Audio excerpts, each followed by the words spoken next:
Welcome to विद्यालय study point. आज की इस वीडियो में हम देखने वाले हैं क्लास 11th का हिंदी इलेक्टिव का एक और पेपर। इस वीडियो में हम डिस्कस करेंगे थर्ड पेपर को। इससे पहले भी हमने पेपर 1 एंड पेपर 2 करके वीडियो कर रखी है। अगर आपने उससे अभी तक नहीं देखा है तो आप चैनल पर जाकर देख सकते हैं। हिंदी इलेक्टिव के पेपर के लिए अलग से प्लेलिस्ट बना दिया गया है। इस वीडियो में हम बात करेंगे हिंदी इलेक्टिव के थर्ड पेपर की। एंड यहाँ पे 3 घंटे आपके पास दिए हुए हैं। 80 नंबर का पेपर होता है, जैसा कि आप सभी जानते होंगे। सामान्य निर्देश की तरफ आए तो यहाँ पे आपका पैटर्न दिया हुआ है, जिसके अंदर बताया गया कि आपका जो पेपर है वो 2 खंड के अंदर डिवाइड है। एक होगा खंड आपका जिसके अंदर आपके एमसीक्यू टाइप क्वेश्चंस पूछे जाएंगे। एक होगा खंड जिसके अंदर आपके वर्णनात्मक क्वेश्चंस पूछे जाएंगे। टोटल क्वेश्चन पेपर के अंदर आपके 14 क्वेश्चन दिए हुए हैं, सभी को करना अनिवार्य बताया गया है। खंड है, इसके अंदर आपके 40 जो है एमसीक्यू क्वेश्चंस पूछे जाएंगे। एंड खंड होगा, उसके अंदर आपके जो है 8 क्वेश्चंस रहेंगे। उसके कई पार्ट्स होंगे। 8 क्वेश्चन तो आपके सेक्शन बी में रहेंगे और 6 क्वेश्चन आपके खंड में रहेंगे। एंड टोटल जो है 14 क्वेश्चन आपके एग्जाम में आएंगे हिंदी के पेपर में।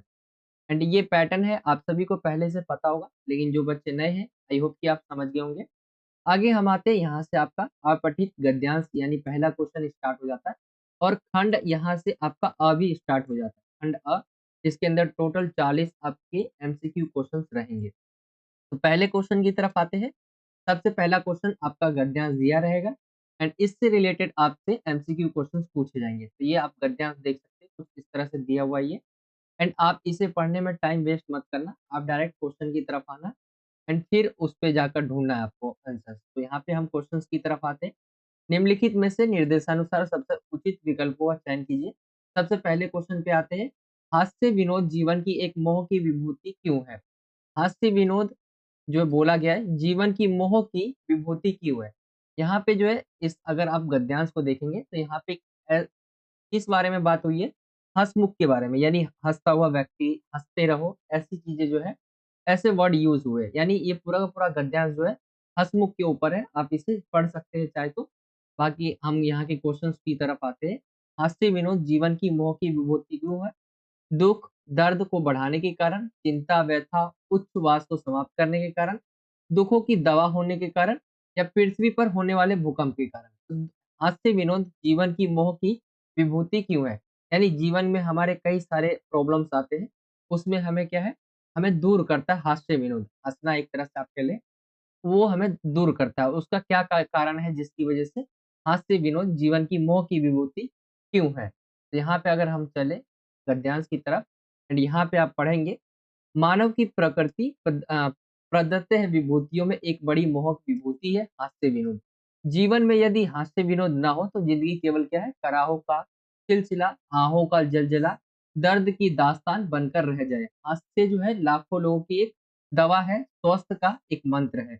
यहाँ पे देखेंगे हास्य क्या है? लाखों लोगों की एक दवा है, हास्य का एक मंत्र है। चिंताओं के पुलिंदे को थोड़ी देर के लिए अलग करने में हास्य और विनोद बड़े ही सहायक है। अगर हम इसके ऑप्शंस को देखें तो यहाँ पे जो है 2 ऑप्शंस हमें लग रहे हैं। एक तो ये हट ही जाएगा आपका, दुःख दर्द को बढ़ाने के कारण और पृथ्वी पर होने वाले भूकंप के कारण। 2 ऑप्शन बचते हैं आपका, ऑप्शन एक तो बी और ऑप्शन सी। चिंता, व्यथा, उच्छ्वास को जो है समाप्त करने के कारण या दुखों की दवा होने के कारण। अगर इसके परफेक्ट आंसर की बात करें, मुझे ऑप्शन सी लग रहा है, दुखों की दवा होने के कारण इसका राइट आंसर होगा। देखिए, इनके आंसर्स ऐसा नहीं है कि मैं आपको पहले से रेडी करके लाके बताता हूँ। मैं डायरेक्ट क्वेश्चंस लेता हूँ एंड उसमें मैं खुद से कोशिश करता हूँ कि आप कैसे क्वेश्चंस को फेस करेंगे। वैसी वो जो प्रॉब्लम मेरे मेरे साथ होगी, आप भी वही फेस करेंगे, तो मैं यहीं पे बता दूँ आपको। इसका वैसे राइट आंसर जो है, दुखों की दवा होने के कारण इसका राइट आंसर आएगा। अगर हम गद्यांश की तरफ से चले तो वहाँ पे जो है दुखों की दवा होने के कारण बताया गया है। ऑप्शन सी इसका राइट आंसर आ जाएगा। आगे हम आते हैं दूसरे क्वेश्चन की तरफ। गद्यांश में आए पुष्ट शब्द का क्या आशय यहाँ पे पूछा गया है? पुष्ट का आशय आपको यानी मतलब बताना है। एक बार चलते हैं हम गद्यांश की तरफ एंड देखते हैं यहाँ पे कहीं पुष्ट आया है क्या। एक बार हम पढ़ के देखते हैं इसको, ढूंढने की कोशिश करते हैं इसमें पुष्ट कहाँ पे मिलता है हमें। इसमें तो नहीं दिख रहा हमें। नीचे की तरफ चलते हैं एक बार।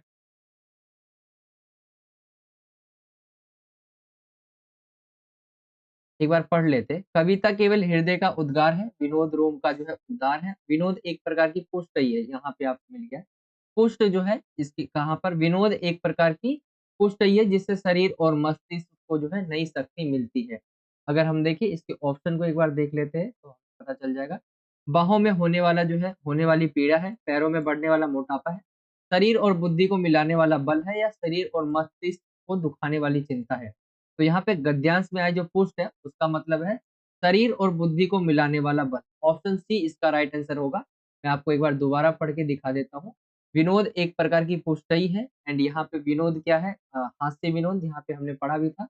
विनोद ना तो जिंदगी हास्य विनोद ना हो तो ना हो तो जिंदगी केवल कराहों का सिलसिला, ahoं का जलजला और दर्द की दास्तां बनकर रह जाए, यानी हास्य विनोद ना हो तब बात की गई है। तो विनोद क्या है, एक प्रकार की पुष्टि है जिससे शरीर और मस्तिष्क को क्या है नई शक्ति मिलती है। तो राइट आंसर मैंने जो आपको बताया ऑप्शन सी, वही इसका राइट आंसर होगा। शरीर और बुद्धि को मिलाने वाला बल है।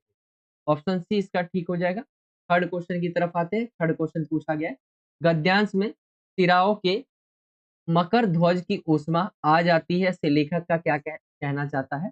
यहाँ पे जो बोला गया है आपका कि गद्यांश में जो यूज किया गया है सिराओं की मकर ध्वज की ऊष्मा आ जाती है, तो उसका क्या कहना है लेखक का। एक बार हम चलते हैं ऊपर की तरफ, गद्यांश की तरफ, और ढूंढते हैं इसका आंसर हमें कहाँ पे मिलता है।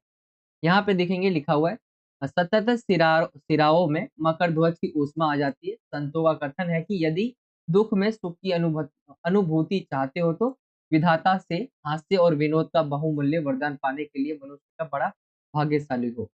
यहाँ पे देखिए ये लिखा हुआ है हमें। एंड आगे की तरफ चले हम, और कहीं लिखा है क्या इसके बारे में।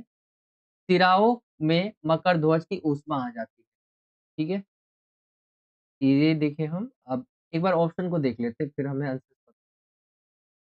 तनी और खींची तलवारें चलने से रुक जाती है। शिक्षित और पीड़ित नसों में और फुर्ती आ जाती है। खिल और पीड़ित नसों में अग्नि जो है प्रज्वलित होने लगती है। अस्वस्थ शरीर में स्वस्थ की चिंता बनी रहती है। गद्यांश में सिराओं में मकर ध्वज की ऊष्मा आ जाती है से लेखक का कहना है। राइट आंसर जो होगा इसका वो होगा ऑप्शन बी। शिक्षित और पीड़ित नसों में और स्फूर्ति आ जाती है। ऑप्शन बी इसका ठीक होगा। आप एक बार गद्यांश की तरफ जाएंगे दोबारा एंड उसके अंदर सही से पढ़ेंगे तो इसका राइट आंसर जो यहीं पे आपको समझ आ जाएगा पूरा। जो आप गद्यांश को एक बार समझेंगे, इसका आंसर यही होगा जो मैंने आपको बताया। आगे की तरफ आते हैं हम अगले क्वेश्चन नंबर 4 की तरफ, जो आपका पहले क्वेश्चन का ही फोर्थ है। फोटोग्राफर और विधाता फोटोग्राफर इन दोनों में किसे और क्यों अच्छा माना गया है। तो एक तो होता है फोटोग्राफर जो एक फोटो क्लिक करता है, एक होता है विधाता फोटोग्राफर। इन दोनों के बीच अंतर पूछा गया, एक तरह से पूछा गया किसे अच्छा माना जाता है और क्यों। एक बार हम चलते हैं इसके गद्यांश की तरफ। यहाँ पे लिखा हुआ है, फोटोग्राफर फोटो खींचने के समय चाहता है कि आप एक क्षण के लिए मुस्कुराए। तो ये होता है फोटोग्राफर। आप कई बार फोटो खिंचाने गए होंगे तो वहां पे कहता है मुस्कुराने के लिए तो एक बार, लेकिन किंतु विधाता फोटोग्राफर तो चाहता है कि आप जीवन भर मुस्कुराते रहे। तो यहाँ पे हमें अंतर पता चल गया एंड इसका राइट आंसर क्या होगा, कौन सा सही है, कौन सा अच्छा माना जाता है और क्यों। तो अगर हम देखें, विधाता फोटोग्राफर को आजीवन मुस्कान की चाह से जो है माना जाता है अच्छा। ऑप्शन सी इसका राइट आंसर निकल कर आ जाएगा। पांचवें क्वेश्चन की तरफ आए। पांचवा पूछा गया है, गद्यांश में निम्नलिखित में से किसे श्रेष्ठ माना गया है। यहाँ पे आपके सामने ऑप्शन दिए हुए हैं, किसे श्रेष्ठ माना गया है। अमावस की काली जो है अयंस कातीय अवसाद वाली मुखाकृति, पूर्णिमा की चांदनी रात जैसी मुखाकृति, अमावस की अश्नि कांतीय अवसाद पूर्ण हस्ती जो है मुखाकृति, या हास्य की दुग्ध चांदनी वाला मुख। किसे सर्वश्रेष्ठ जो है माना गया है, किसे श्रेष्ठ माना गया है। एंड यहाँ पे एक बार हम चलते हैं गद्यांश की तरफ, ढूंढते हैं किसे श्रेष्ठ माना गया। जिस मुख पर हास्य की दुग्ध धवल चांदनी छिटकनी चाहिए, उसे क्या अधिकार है कि वह अपनी अशांतीय आकृति को अवसाद की काली रेखाओं से अमावस की काली रात बना ले। तो यहाँ पे आपका राइट आंसर जो निकल कर आ जाएगा, ऑप्शन जो आपका शायद फोर्थ था, दुग्ध वाला। हाँ, हास्य की दुग्ध चांदनी वाला मुख, आपका राइट आंसर ऑप्शन डी निकल कर आ जाएगा। आगे की तरफ आए। अगला क्वेश्चन है आपका पूछा गया, फव्वारे का क्या गुण है। तो यहाँ पे पूछा गया है, उसके शीतल जल की छींटों से मन जो है प्रफुल्लित होता है। उसके शीतल जल की छींटों से मन व्याकुल हो उठता है। उसके गर्म जलों की छींटों से आंखें जो है चौंधिया जाती है। या उसके शीतल जल प्रपात से शरीर रोमांचित हो जाता है। ये आपके ऑप्शन दिए हुए हैं। एंड फव्वारे के गुण को देखिए, आप कभी भी फव्वारे के पास जाएँगे, बहुत खुश हो जाएँगे। उसके छींटे आएँगे तो आप बहुत अच्छा लगेगा आपको। तो यहाँ पे बताया गया है, हँसमुख व्यक्ति फव्वारा है, जिसके शीतल छींटे मन को प्रफुल्लित करते हैं। तो राइट आंसर आपका कौन-सा आ गया? जो ऑप्शन आपका पहला वाला है, वो इसका राइट आंसर आ जाएगा। उसके शीतल जल की छींटों से मन प्रफुल्लित होता है। ऑप्शन ए इसका राइट आंसर निकल कर आ जाएगा। 7वें क्वेश्चन की तरफ आए, 7वां है, हँसमुख व्यक्ति को देखकर क्या धारणा बनती है? वह निडर है, वह निश्चल है, निर्मम है या निर्बल है? जो हँसमुख व्यक्ति होता है उसे देखकर क्या धारणा बनती है कि वह कैसा है? निर्मम है। ऑप्शन सी इसका राइट आंसर निकल कर आएगा। बाकी आप गद्यांश में भी जाएँगे तो इसके आंसर्स को आप ढूँढ पाएँगे, यहाँ पे मिल जाएगा आपको। ठीक है? व्यक्तित्व जीवन की सफलता के अनेक रहस्यों में से एक रहस्य हँसमुख आकृति का होना भी है। हँसमुख हँसमुख व्यक्ति को देखकर ये धारणा बनती है कि उसके मन में कोई गाँठ नहीं है, कोई उलझन नहीं है। ठीक है? एंड इसके बारे में आप देख सकते हैं एंड इसका राइट आंसर मैंने आपको बता दिया, निर्मम। इसका राइट आंसर निकल कर आएगा, वह निर्मम है। आगे हम आते हैं 8वें क्वेश्चन की तरफ। निम्नलिखित में से सही विकल्प चुनना लिखिए, आपको बोला गया है। भाषण के विनोद से यहाँ पे बोला गया है, उदासी मिटती है, मित्रता घटती है। उदासी बढ़ती है, मित्रता समाप्त होती है। उदासी मिटती है, शत्रुता समाप्त होती है। उदासी बहती है और मित्रता जमती है। ये आपके ऑप्शंस दिए हुए हैं। भाषण के विनोद से अगर हम देखें, तो हम एक बार जाते हैं गद्यांश की तरफ एंड इसमें बताया हुआ है क्या? भाषण के विनोद से पूछा गया है। यहाँ पे बताया गया है, देखिए लास्ट पैरा में ही, भाषा और भाषण का भूषण है विनोद। यहाँ पे देखिए, भाषण में हास्य विनोद का पुट रखने से उदासी ही नहीं मिटती, वरना इससे शत्रु भी जो है मित्र बन जाते हैं। यानी यहाँ पे देखिए हम, उदासी तो मिटती ही मिटती है, शत्रु भी क्या है, मित्र बन जाते हैं। तो यानी हम ऑप्शंस को देखें, उदासी मिटती है हमारा दिया हुआ है ऑप्शन सी में एंड ए में। एंड मित्रता घटती है, यहाँ पे मित्रता घटती नहीं आएगा, शत्रुता यहाँ पे समाप्त हो जाती है। ऑप्शन सी इसका राइट आंसर निकल कर आ जाएगा। उदासी मिटती है और शत्रुता समाप्त हो जाती है।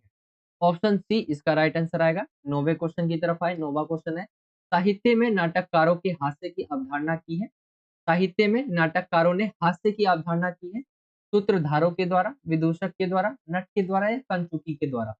एक बार हम चलते हैं पैसेज जो दिया हुआ है आपका गद्यांश, उसके अंदर ढूंढते हैं इसके आंसर्स को। यहाँ पे देखेंगे, महान नाटककारों ने अपने नाटकों में विदूषक का प्रयोग इसी उद्देश्य से किया है। किस उद्देश्य से? यहाँ पे देखेंगे, महान साहित्यकारों ने अपने गहन गंभीर साहित्य में हास्य विनोद की अवधारणा कर उससे आकर्षण को बहुगुणित कर दिया है। ठीक है? तो यहाँ पे अगर हम देखें, राइट आंसर आपका जो है विदूषक का प्रयोग जो है, इसका राइट आंसर आपका विदूषक वाला जो ऑप्शन आएगा, विदूषक के द्वारा, राइट आंसर आपका ऑप्शन बी निकल कर आ जाएगा। तो ये हो जाएगा। 10वें पे आए हम, 10वां पूछा गया है, हास्य व्यंग को गद्यांश में मर्यादित रहने की बात कही है, ताकि यहाँ पे आपके ऑप्शन दिए हुए हैं, दूसरे 9 2 11 ना हो जाए, दूसरों की नींद हराम ना हो जाए, दूसरे नाक भो ना सिकोड़े, या दूसरे आँख की जो है किरकिरी ना हो जाए। ठीक है? ये आपके ऑप्शन दिए हुए हैं एंड नीचे भी आपके विकल्प दिए हैं, आपको बताना है इनमें से कौन-सा सही है। अगर हम एक बार गद्यांश की तरफ जाएँ, तो गद्यांश में हमने लास्ट जो पैरा देखा था, इसी में देखा हमने, किंतु ध्यान रहे कि हास्य मर्यादित रहे और दूसरों की नींद हराम ना हो जाए। तो यहाँ पे अगर हम देखें, ऑप्शन जो आपका दूसरों की नींद हराम ना हो जाए, ये वाला ऑप्शन जो बी है, वो इसका राइट आ जाएगा एंड दूसरा इसका ठीक हो जाएगा, यानी विकल्प ऑप्शन बी इसका राइट आंसर हो जाएगा। तो पहला क्वेश्चन कंप्लीट हो गया आपका, जिसके अंदर आपके 10 एमसीक्यू क्वेश्चंस पूछे जाएँगे। पहला गद्यांश होगा ये, अपठित होगा, जिसको आपने कभी देखा नहीं होगा। लिए जाएँगे किसी न किसी सोर्स से, लेकिन आपकी किताब से नहीं लिए लिए जाते ये, ठीक है? आगे हम आते हैं दूसरे क्वेश्चन की तरफ। दूसरा है आपका अपठित पद्यांश। अब ये दिया हुआ है, इससे रिलेटेड आपसे एमसीक्यू क्वेश्चन पूछे जाएँगे और ये 8 नंबर का है। जो पहला देखा था आपने, वो 10 नंबर का था एंड ये 8 नंबर का आपसे पूछा जाएगा। यहाँ पे अगर हम पद्यांश को देखें, तो बोला गया है, चलते चलो, सूरज के संग-संग चलते चलो, चलते चलो। तम के जो बंदी थे, सूरज ने मुक्त किए किरणों के गगन पोछा, धरती को रंग दिए, सूरज को विजय मिली, ऋतुओं की रात हुई। कह दो इन तारों से चंदा के संग संग चलते चलो, रत्नमयी वसुधा पर चलने को चरण दिए। बैठी उस क्षितिज पार लक्ष्मी श्रृंगार की, आज तुम्हें मुक्ति मिली कौन तुम्हें दास कहे। स्वामी तुम ऋतुओं के स्वंत के संग संग चलते चलो, मानव जिस ओर गया नगर बने तीर्थ बने, अ, तुमसे है कौन बड़ा, गगन सिंधु मित्र बने, भूमि का भोगो सुख, नदियों का सोम पियो, त्यागो सब जीर्ण वसन नूतन के संग संग चलो। तो ये आपका दिया हुआ है, आप देख सकते हैं पद्यांश को, एंड इससे रिलेटेड आपके क्वेश्चंस पूछे गए हैं। आपको पढ़ना नहीं है वैसे, मैंने आपको सिर्फ पढ़ के आंसर्स जो है, आंसर हमें पता चल जाए इसलिए मैंने आपको पढ़ दिया है। इसमें अगर हम देखें क्वेश्चंस पूछा गया है, कवि क्या करने को कह रहा है, कार्य करने को, कर्मशील रहने को, सूरज के साथ चलने को, या सदैव आगे बढ़ने को। हम देखें अगर तो इस पद्यांश से अकॉर्डिंग जो कहा जा रहा है, सूरज के साथ चलने को, ठीक है, चलते चलो आप देखेंगे सूरज के संग चलते चलो ये बताया गया है। इसका राइट आंसर आपका निकल कर आ जाएगा ऑप्शन ग। दूसरे क्वेश्चन की तरफ आए, दूसरा क्वेश्चन है, सूरज ने क्या किया, प्रकाश दिया, अंधेरे से मुक्त किया, चलता रहा, इनमें से कोई नहीं। तो यहाँ पे हम चलते हैं, क्योंकि प्रकाश दिया और अंधेरे से दूर किया ये दोनों हो सकते हैं। एक बार अगर हम देखें इसके अंदर, सूरज ने मुख किए किरणों से गगन पोछा, तो यहाँ पे देखेंगे आप अंधेरे से जो है मुक्त किया, ऑप्शन का इसका राइट आंसर निकल कर आ जाएगा। तीसरे क्वेश्चन की तरफ आए तो तीसरा है क्वेश्चन, कवि के अनुसार गगन किसने पोछा, अंधकार ने, सूर्य ने, किरणों ने, या इनमें से कोई नहीं। तो किसने पोछा, यहाँ पे अभी हमने पढ़ा था, एक बार मैं आपको जाके दोबारा दिखा देता हूँ। किरणों से गगन पोछा, तो यहाँ पे किरण आ जाएगा ऑप्शन। अगर हम देखें यहाँ पे मैं आपको दिखा देता हूँ, ये है आपका ऑप्शन ग, किरणों ने, इसका राइट आंसर निकल कर आ जाएगा। पृथ्वी को रंग जो है किसने दिए, अंधकार ने, प्रकाश ने, सूर्य ने, या इनमें से कोई नहीं। तो हम एक बार चलते हैं पद्यांश की तरफ, और यहाँ पे पृथ्वी को रंग देने की बात हुई है, किसने दिया, एक बार ढूंढते हैं हम इसके अंदर। सूरज को यहाँ पे भी नहीं है, धरती को रंग दिए, सूरज ने मुख किए किरणों से गगन पोछा, धरती को रंग दिए। तो यहाँ पे अगर हम देखें राइट आंसर जो है इसका, राइट आंसर में आपको इसका जो हो जाएगा सूर्य ने, ऑप्शन का इसका ठीक हो जाएगा। आगे हम आते हैं पांचवें क्वेश्चन की तरफ, नगर और तीर्थ कहाँ बने, तो यहाँ पे नदियों के किनारे, समतल स्थानों पर, जहां मानव गया, इनमें से कोई नहीं। तो जहां मानव गया वहां पर, हमने अभी पढ़ा था, ऑप्शन का इसका ठीक हो जाएगा। मैं एक बार जाकर भी दिखा देता हूँ, मानव जिस ओर गया नगर बने तीर्थ बने, ये आप देख सकते हैं, ठीक है। तो जिस ओर मानव गया वहां नगर बसे, ऑप्शन जो है इसका राइट आंसर ऑप्शन ग आ जाएगा। छठे क्वेश्चन की तरफ आते हैं, छठा क्वेश्चन है, कवि के अनुसार इस वसुधा पर सर्वशक्तिमान कौन है, वसुधा का मतलब है इस धरती पर सर्वशक्तिमान कौन है, पहाड़ है, नदियां है, सागर है, या मानव है। अगर हम देखें तो यहाँ पे जो बताया गया है आपका पद्यांश, उसके अंदर मानव के बारे में बताया गया है, मानव जितना शक्तिशाली कोई नहीं है, ऑप्शन घ इसका राइट आंसर आ जाएगा। सातवें क्वेश्चन की तरफ आए तो कवि के अनुसार पृथ्वी कैसी है, ठीक है, यहाँ पे पूछा गया है कवि के अनुसार यह पृथ्वी कैसी है, ऐसे आएगा, यह पृथ्वी कैसी है, हरी भरी, सुंदर, रत्नों से भरी हुई, या वनस्पतियों से भरी हुई। हम एक बार पद्यांश की तरफ चलते हैं एंड इसमें देखते हैं इसके आंसर्स को। ये पृथ्वी कैसी है, तो रत्नमयी वसुधा पर अगर देखें तो यहाँ पे बोला गया है रत्नमयी, ठीक है। वसुधा का मतलब आप पृथ्वी या धरती ले सकते हैं।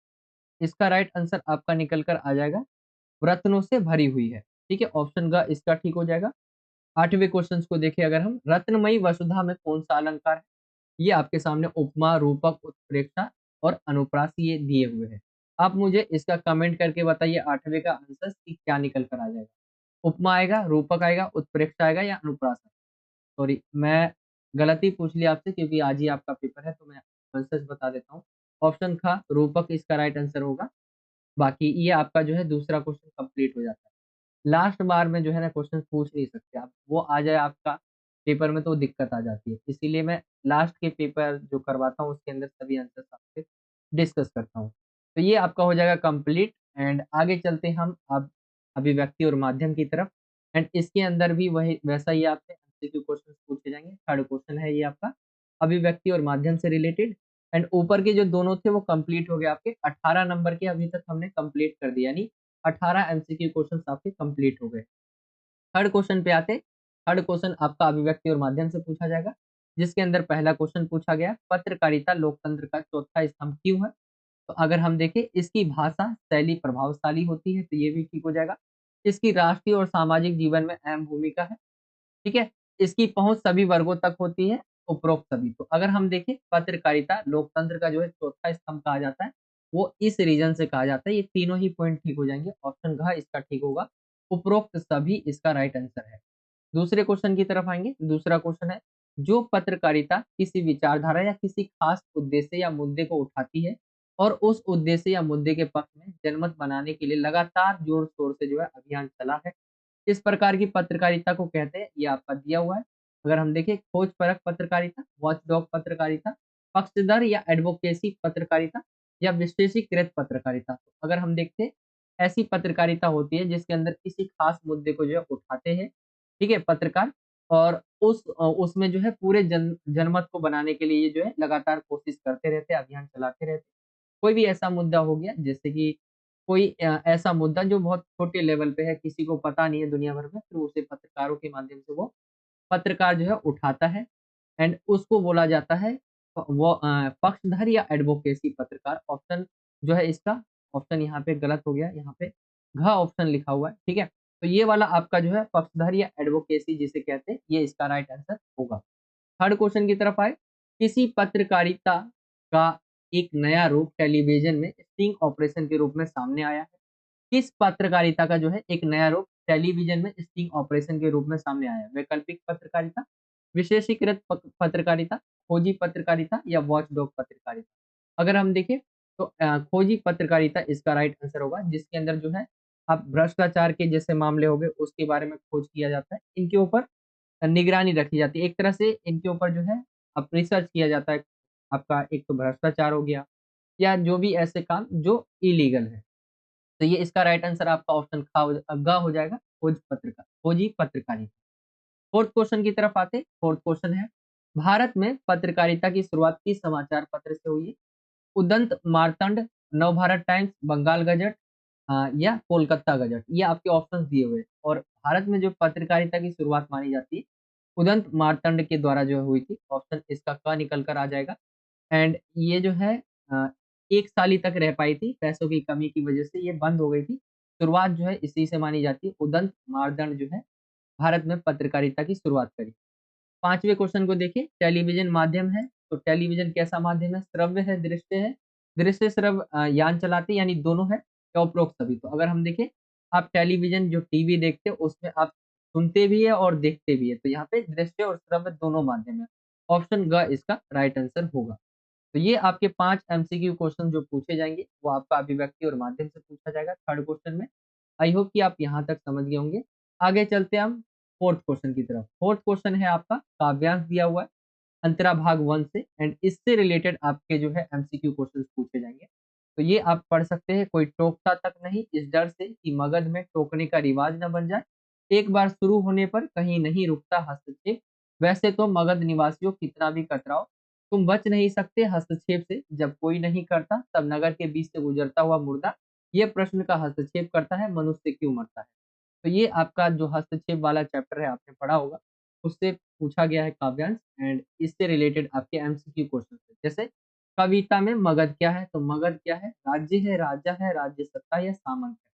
तो मगध जो है वो है राज्य। इसका राइट आंसर आपका ऑप्शन का निकल कर आ जाएगा। मगध आप सभी ने सुना भी होगा मगध के बारे में। वैसे भी एक इस राज्य ही है वो भी, ठीक है, मतलब इंडिया का कोई स्टेट नहीं है, एक जगह ही है मगध। एंड इसके अंदर भी जो है मगध राज्य के रूप में ही बात किया गया है। दूसरे क्वेश्चन को अगर हम देखें, मगध में लोग क्या करने से बचते हैं? वे राज्य से प्रेम करते हैं, ठीक है, वे राजा से प्रेम करते हैं, हस्तक्षेप से बचते हैं, इनमें से कोई नहीं। तो वह किससे बचते हैं? हस्तक्षेप से। आप पढ़ेंगे इसके अंदर जो आपका दिया हुआ है काव्यांश, इसके अंदर देखेंगे, टोकने का रिवाज ना बन जाए कि इस डर से कोई टोकता तक नहीं इस डर से कि मगध में टोकने का रिवाज ना बन जाए, एक बार शुरू होने पर कहीं नहीं रोकता हस्तक्षेप, वैसे भी मगध निवासियों की कतराओ, हस्तक्षेप से कोई नहीं। यहाँ पे देखेंगे, तुम बच नहीं सकते हस्तक्षेप से जब कोई नहीं करता। तो यहाँ पे हस्तक्षेप से जो है बचने की कोशिश करते हैं, तो ऑप्शन ग इसका राइट आंसर आपका, दूसरे का जो है राइट आंसर आपका ग आ जाएगा। आगे की तरफ आते हैं तीसरे क्वेश्चन की तरफ। तीसरा क्वेश्चन है, कविता में प्रश्न कौन करता है? तो देखा आपने अभी देखा था कि लास्ट में जो मुर्दा है ये है, यह प्रश्न कर हस्तक्षेप करता है। मुर्दा यह प्रश्न कर जो है हस्तक्षेप करता है। तो राइट आंसर आपका जो है ऑप्शन का मुर्दा निकल कर जो है राइट आंसर आ जाएगा। अगले क्वेश्चन की तरफ आए। क्वेश्चन 4 है इसका, पूछा गया, कविता के अनुसार एक बार प्रारंभ होने के बाद क्या नहीं रुकता? प्रेम, घृणा, द्वेष या हस्तक्षेप। तो हस्तक्षेप ऑप्शन घ इसका राइट आंसर हो जाएगा। हस्तक्षेप जो है एक बार शुरू होने पर नहीं रुकता है। आप अगर इसे पढ़ना चाहे काव्यांश में मैं जा के बार-बार दिखा रहा हूँ आपको। बाकी एक बार अब में भी आप देख सकते हैं, जैसे यहाँ पे बोला गया है कहीं नहीं रुकता हस्तक्षेप, ठीक है? एक बार शुरू होने पर कहीं नहीं रुकता हस्तक्षेप। इसका राइट आंसर हस्तक्षेप आ गया। आगे की तरफ आएँगे हम 5वें क्वेश्चन की तरफ। 5वां क्वेश्चन है, टोकने से कवि का क्या आशय है? हर कार्य में अवरोध उत्पन्न करना, टोका-टोकी करना, अनुचित कृत्य पर प्रश्न करना या इनमें से कोई नहीं। तो राइट आंसर आ जाएगा आपका अनुचित कृत्य पर प्रश्न करना। ऑप्शन ग इसका ठीक हो जाएगा। तो ये है इसका 5 एमसीक्यू क्वेश्चन जो कि पूछे जाएँगे आपके अंतरा भाग 1 से, एंड ये काव्यांश पर आधारित होंगे। अब जो दूसरा होगा ना आपका, वो होगा गद्यांश पर आधारित, जो आपके चैप्टर स्टोरी वाले होते हैं उससे पूछे जाएँगे। एंड ये आप वाला आप चैप्टर पढ़े होंगे आपने, ठीक है? एंड ये इसका हो जाएगा मानव और सुखिया वाला जो चैप्टर है आपका, इससे रिलेटेड क्वेश्चंस पूछे गए। जैसे पूछा गया पहला, दूर से ही क्या नज़र आता है? चिमनी का धुआँ, ऊँची इमारत, खाली सड़क या ईंटों के ढेर। तो आप इस पद गद्यांश को पढ़ेंगे, तो भट्टे की चिमनी धुआँ उगलने लगी थी, यह धुआँ मीलों दूर से दिखाई पड़ जाता था। तो यहाँ पे देखेंगे चिमनी का जो धुआँ है उसके बारे में बात हो रही है। राइट आंसर अगर हम देखें, ऑप्शन का चिमनी का धुआँ इसका राइट आंसर निकल कर आ जाएगा। दूसरे क्वेश्चन की तरफ आएँगे, तो दूसरा क्वेश्चन है, सुकिया और मानव को कौन-सा काम दिया गया? तो यहाँ पे आपके सामने ऑप्शन है, ईंट पाथने का, मोरी में आग सरकाने का, गारा मथने का या ईंट पकाने का। ये आपके ऑप्शन दिए हुए हैं। सुकिया और मानव को कौन-सा काम दिया गया? एक बार गद्यांश को आप पढ़ेंगे इसके अंदर, तो आपको हिंट मिल जाएगा या आंसर भी मिल जाएगा। अगर हम देखें, यहाँ पे कहा गया है, हफ्ते भर का काम देकर असगर ठेकेदार ने सुखिया से कहा कि साँचा ले लो और ईंट पाथने का काम शुरू करो। तो यहाँ पे देखेंगे इसका राइट आंसर जो निकल कर आ जाएगा, अ, एक बार क्वेश्चन को हम देख लेते हैं, सुखिया और मानव को कौन-सा काम दिया गया? तो यहाँ पे दिया गया ईंट पाथने का। ऑप्शन जो है इसका राइट आंसर आपका ऑप्शन क इसका राइट आंसर आ जाएगा। क्वेश्चन नंबर 3 की तरफ आए, तो थर्ड क्वेश्चन है, दिन भर की गहमा-गहमी के बाद यह भट्टा अंधेरे की गोद में समा जाता था। का क्या आशय है? तो दिन भर काम करने के बाद जो है ये अंधेरे की गोद में समा जाता था। इसका मीनिंग आपको बताना है, क्या मतलब है? रोशनी का ना होना, सन्नाटा छा जाना, लोगों का गुमसुम रहना या सो जाना। तो राइट आंसर आ जाएगा सो जाना एक तरह से, ठीक है? क्योंकि काम बंद हो जाता था, सभी लोग जो है अपने घर चले जाते थे। तो ये इसका राइट आंसर ऑप्शन घ निकल कर आ जाएगा। फोर्थ क्वेश्चन की तरफ आएँगे। फोर्थ क्वेश्चन है, शाम होने पर भट्टा मालिक जो है मुख्तार सिंह और असगर ठेकेदार क्या करते थे? शराब पीते थे, शहर लौट जाते थे, दिन भर का हिसाब-किताब मिलाते थे या भट्टे पर मौज-मस्ती किया करते थे? आपको बताना है, शाम होने पर भट्टा का जो मालिक था मुख्तार सिंह और असगर ठेकेदार वो क्या करते थे? तो यहाँ पे देखेंगे, अ, यहाँ पे देखेंगे, यहाँ पे लिखा हुआ है आपका, यहाँ पे भट्टा मालिक मुख्तार सिंह और असगर ठेकेदार साँझ होते ही, साँझ का मतलब होता है शाम होते ही घर लौट जाते हैं और शहर से दूर जो है, यानी शहर लौट जाते हैं, सॉरी, घर नहीं शहर लौट जाते हैं। तो ऑप्शंस आपका दिया हुआ था, शहर लौट जाते थे। तो ऑप्शन का इसका राइट आंसर निकल कर आ जाएगा। 5वें क्वेश्चन को अगर हम देखें, कथन दिया हुआ है और कारण दिया हुआ है, ये वाला क्वेश्चन। हरे-भरे खेतों के बीच गहरे मटमैले रंग का यह भट्टा एक धब्बे जैसा दिखाई पड़ता था। ठीक है? ये सही हो जाएगा। आप अगर अभी पढ़ेंगे, जैसे मैं आपको जाके दिखाऊँ गद्यांश को, तो दूसरी ही लाइन में लिखा हुआ है, जैसे हरे-भरे खेतों के बीच गहरे मटमैले रंग का ये भट्टा एक धब्बे जैसा दिखाई पड़ता था। तो ये बात सही हो जाएगी। दूसरे अगर हम कारण को देखें, तो कारण दिया हुआ है, स्वच्छ वातावरण में यह भट्टा प्रदूषण फैलाता रहता है। ठीक है? तो ये देखिए, कथन ए सही है और कारण सही व्याख्या है, गलत हो जाएगा। कथन ए और आर दोनों गलत है, ये भी गलत हो जाएगा। कथन ए सही नहीं है किंतु आर जो है गलत है, ये गलत हो जाएगा। कथन ए गलत है एवं कारण आर सही है। अगर हम देखें इसमें, कथन ए सही है और कारण आर सही व्याख्या है, ये हो सकता है। कथन ए और कारण दोनों गलत होगा नहीं। कथन ए सही नहीं है यहाँ पे बोला गया है, किंतु कारण आर गलत है। हुँ, हुँ। देखिए, कथन जो है मुझे सही लग रहा है। हरे-भरे खेतों के बीच गहरे मटमैले रंग का ये भट्टा जो है सफ़ेद दिखाई पड़ता है। ये तो ठीक हो जाएगा। ए सही है, यहाँ पे बताया गया, बट कारण जो है आर सही व्याख्या है, ये सही व्याख्या नहीं है। हम देखें तो यहाँ पे आपको एक ऑप्शन अगर हम देखें, तो ये सही है आपका, बट ये जो है ये गलत हो जाएगा। ठीक है? मतलब इसकी व्याख्या नहीं है सही। दोनों सही है बट व्याख्या सही नहीं है। तो ये इसका राइट आंसर आएगा। इसके ऑप्शंस में थोड़ी गलतियाँ हुई हैं, आप इसे देख सकते हैं। ये आपका खत्म हो जाएगा क्वेश्चन नंबर 5 एंड इससे रिलेटेड इस तरह से आपके एमसीक्यू क्वेश्चंस पूछे जाएँगे। 5वां क्वेश्चन हो गया, अब आते हैं हम छठे क्वेश्चन की तरफ। छठा क्वेश्चन जो है आपसे अंतराल भाग 1 से पूछा गया है, जिसमें अगर हम छठे क्वेश्चन के पहले पे आए, मकबूल फिदा हुसैन कौन थे? इस बारे में पूछा गया। एंड आप सभी जानते होंगे ये चित्रकार थे, ऑप्शन ख इसका राइट आंसर हो जाएगा। मैंने थर्ड टाइम आपसे ये डिस्कस किया मकबूल फिदा हुसैन के बारे में, कि ये पेंटर थे, चित्रकार थे। ठीक है, ये आपके दिए हुए आंसर्स। दूसरे क्वेश्चन की तरफ आएँगे, दादाजी की जो है मृत्यु के बाद मकबूल को किस जगह भेजा गया? तो आपने पढ़ा होगा दादाजी की जब मृत्यु हो जाती है उसकी, तो उसके पिता उन्हें जो है पढ़ने के लिए बड़ौदा जो है भेज देते हैं। ऑप्शन का इसका ठीक हो जाएगा। थर्ड क्वेश्चन की तरफ आएँगे। थर्ड क्वेश्चन है, मकबूल के ड्राइंग मास्टर का क्या नाम था? ये ऑप्शन दिए हुए हैं, अजहर खान, मोहम्मद आमिर, मोहम्मद अतहर, अब्बास जी अहमद। ये आपके ऑप्शन दिए हुए हैं। एंड मकबूल के जो ड्राइंग मास्टर थे, उनका नाम था मोहम्मद अतहर। ऑप्शन ग इसका ठीक हो जाएगा। आगे की तरफ आते हैं फोर्थ क्वेश्चन की तरफ। फोर्थ क्वेश्चन पूछा गया है, शरद की माता का क्या नाम था? चंद्रमोहिनी, भुवन मोहिनी, सुशीला या बबीता? शरद जो थे उनकी माता जी का नाम था भुवन मोहिनी। ऑप्शन ख इसका ठीक हो जाएगा। पांचवें क्वेश्चन की तरफ आए। पांचवा क्वेश्चन पूछा गया है, भागलपुर आने पर शरद को कौन से स्कूल में भर्ती कराया गया? इन वैली स्कूल में, Durgacharan ME school, Bhagalpur SD school, Ramcharan SD school. ये आपके ऑप्शन दिए हुए हैं। भागलपुर आने पर शरद को जो है वो दुर्गाचरण एमई स्कूल के अंदर जो है भर्ती कराया जाता है। ऑप्शन का इसका ठीक हो जाएगा। छठे क्वेश्चन को देखें। छठा क्वेश्चन पूछा गया है, मदरसे के जलसे पर किसने मकबूल को इलम यानी ज्ञान पर 10 मिनट का जो है भाषण अभिनय के साथ याद कराया? अब्बास जो है तैयबजी, मोहम्मद अतहर जो है कंबर हुसैन या मौलवी अकबर? तो राइट आंसर आ जाएगा इसका, मौलवी अकबर ने मदरसे के जलसे पर मकबूल को जो है ज्ञान पर जो है 10 मिनट का भाषण जो है अभिनय के साथ याद करवाया था। वो थे मौलवी अकबर। ऑप्शन घ इसका राइट आंसर आ जाएगा। 7वें क्वेश्चन की तरफ आए तो 7वां क्वेश्चन इससे पूछा गया है, सुंदर कलम में नया निब लगाकर बढ़िया कागज पर मोती जैसे अक्षर कौन लिखता था? शरद चंद्र, सुरेंद्र, मोतीलाल या जो है बाबू अघोरनाथ? तो राइट आंसर आपका ऑप्शन का मोतीलाल आ जाएगा। मोतीलाल इसका राइट आंसर होगा। ये जो है सुंदर कलम में नया नींव लगाकर बढ़िया कागज पर मोती जैसे अक्षरों में लिखा करते थे। मोतीलाल इसका राइट आंसर होगा। तो ये आपका 7वां क्वेश्चन भी इसका खत्म हो जाता है छठे क्वेश्चन का। तो ये आपका कंप्लीट हो गया है सेक्शन ए। आई होप कि आप समझ गए होंगे। इस तरह से ही आपके पेपर्स में जो है क्वेश्चंस पूछे जा सकते हैं एंड ये सभी इंपॉर्टेंट क्वेश्चन हैं आपके एग्जाम्स के लिए। तो ये आपका सेक्शन ए कंप्लीट हो जाता है। आई होप कि आपको समझ आ गया होगा सेक्शन। और सेक्शन ए पार्ट 1 तक ही रहने देते हैं। पार्ट 2 के अंदर हम सेक्शन बी को कंप्लीट डिस्कस करेंगे।